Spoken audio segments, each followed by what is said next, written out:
Hello, I'm Esther. Welcome or welcome back. Last week, I uploaded a video on why I started this YouTube channel. At the end of the video, I asked if anyone wanted to know how I got started to leave the word how in the comments below. Well, one person did that.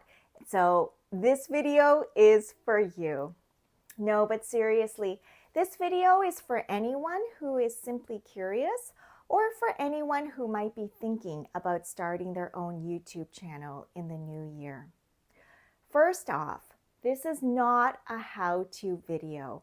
There are tons of excellent videos out there that will walk you through step by step how to film, how to edit, and how to upload videos. So there's no need for me to reinvent the wheel, and I am by no means an expert in that area. I am still learning. But rather, this video is how a 50-something, overthinking, perfectionistic technophobe just took the plunge and just did it. If you haven't already, I highly recommend you go back and watch last week's video on why I started this channel so that you'll have some context to this channel. I'll tell you 3 things that I did, 3 things that I didn't do, and at the end, I'll share some inspiring quotes that just keep me going. The first thing I did was talk to my family.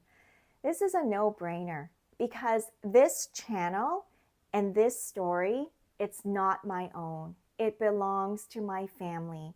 So I needed to make sure that everyone was fully on board and fully supportive of the idea of opening up our family and sharing a deeply personal story on a platform as open as YouTube. I am so thankful for my family, and especially to my husband.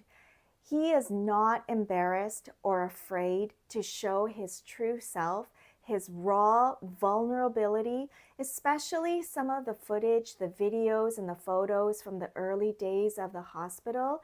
He was not intimidated to share those online. And to this day, he is the greatest supporter, the greatest cheerleader. You know, every Sunday morning, he wakes up at 8 o'clock in the morning because he wants to be the first one to watch the videos as soon as they go live. And to my kids, I just can't say enough about them. Not only do they support this channel, but they are very hands-on and they are actively involved in the process of producing it, of editing it, of generating ideas. Like, they are very, very hands-on. And my kids grew up with social media. And as we know with social media, we have a tendency just to show the best and to filter out all the negative stuff or all the things that we don't want the world to see. But my kids, they are so open and honest and raw about sharing our experiences, the good, the bad, and the ugly. So I am so thankful for them. And you know, if you notice that some of the shorts, the style is a little bit different. If you wondered if that was me, no, it wasn't me. That was my girls just giving me a break and filming and editing a short and uploading it just to give me a little bit of a break. The second thing I did was I clarified my why and I wrote it down. This is the hardest process because it takes a lot of time and a lot of soul searching. But once I came up with my 3 reasons for why I wanted to start this channel, I wrote it down.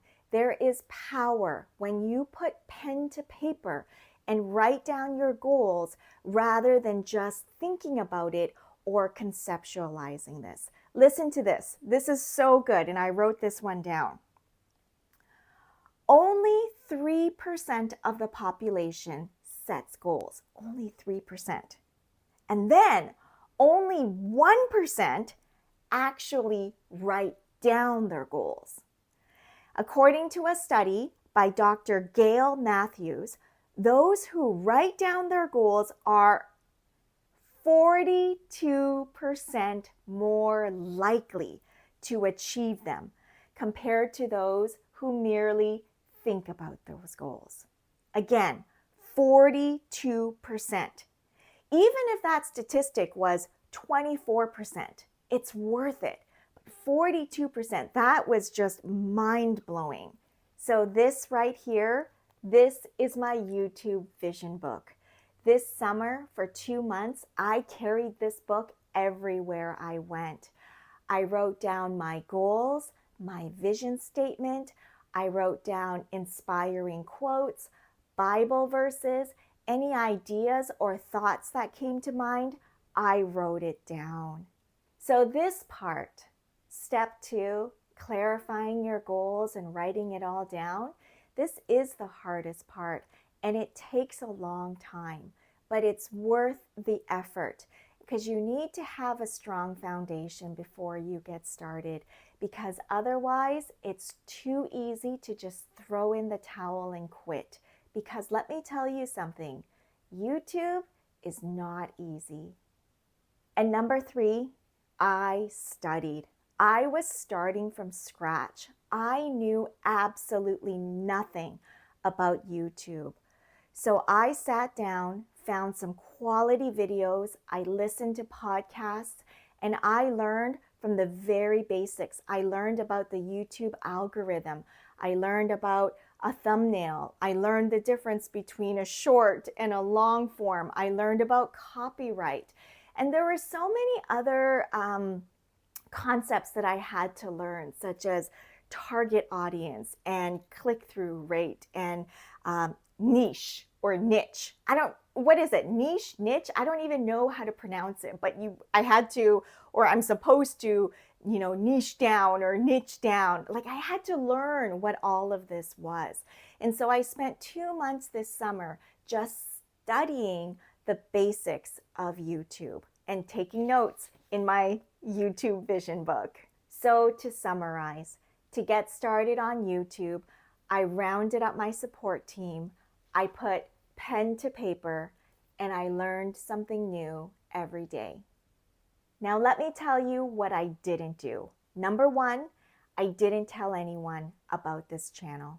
Besides my family, my husband, and my kids, no one else's opinion mattered in regards to this channel. And I didn't want to allow other people's opinions or thoughts or judgments or negativity cloud my vision. So at the beginning, I didn't tell anyone. But once I got some steps in place, such as the channel name and the YouTube account set up and the launch date determined, then I told just a handful of people. And the reason why I told those people is because I needed accountability and I needed support. So a lot of YouTubers will tell you, don't tell anyone. I wouldn't say don't tell anyone. I would just say, don't tell everyone. Choose wisely who you choose to share this information with, because you will need accountability and you will need people's support. Number 2, I didn't buy anything before I got started. If you wait until you get all the latest tech gadgets and gear before you start your channel, you will never get started. You'd be surprised that you probably have everything that you need. As a minimalist, I didn't think I had anything to get started, but I actually did. I have an iPhone, which is what I'm using right now. I have this really small, really old selfie stick, and I use that. The remote control is broken, so I have to keep running back and forth to turn it on and hit record, but hey, it still works. For lighting, I have my window. For what else do I need? I have an old iPad, and on my iPad, I already had some apps. I use Canva for the thumbnails, and I use Vlo or Vlo, VLLO. I don't even know how I'm supposed to pronounce it, but I use that for editing the videos. And I only use the free version. I don't even pay for the upgraded version. And you'd be surprised, there's still a lot of things that you can do with the free version. So you don't feel like you need to update it and pay for a membership or anything like that. So I had everything that I needed. I had my plant. This is Paul. And so I was ready to go. I didn't even have a microphone. And so my very first video, I filmed that in my closet. I put a sock over my phone. I went into the closet. Well, before that, I shut the windows. I closed all the windows, turned off the ceiling fan, went into the closet, shut the door, and then I recorded my voiceover script.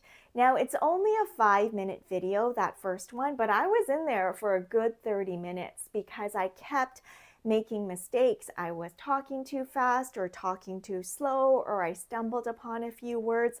It is not as easy as I thought it would be. So I was in there for a good half hour. By the time I came out, I was sweating. I was all flushed. I had a hard time breathing. And my husband saw that and he kept saying, "Oh no, oh no."